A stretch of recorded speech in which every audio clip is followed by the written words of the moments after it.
সমাজে দাদা দাদি এবং নানা নানির সাথে নাতি নাতনি এবং পোতাপুতনির সম্পর্কটাকে দুষ্টুমি এবং হাসি তামাশার সম্পর্ক মনে করা হয়।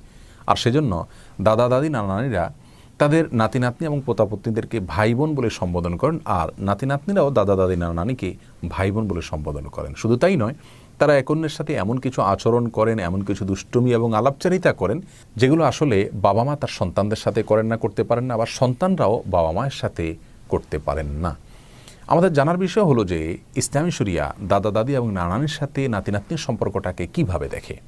এ বিষয়ে কোরআন এবং হাদিস থেকে আমরা যে পরিষ্কার নির্দেশনা পাই তা হলো, ইসলামী শরিয়া দাদা দাদি এবং নানানির সাথে নাতি নাতনি এবং পোতাপুতনির সম্পর্কটাকে আসলে বাবা মায়ের সাথে সন্তানের সম্পর্ক যেমন ঠিক সেভাবে দেখে। অর্থাৎ বাবাকে যে জায়গায় ইসলাম রেখেছে, দাদাকে নানাকে এবং তাদের পূর্বপুরুষদেরকে একই জায়গা রেখেছে।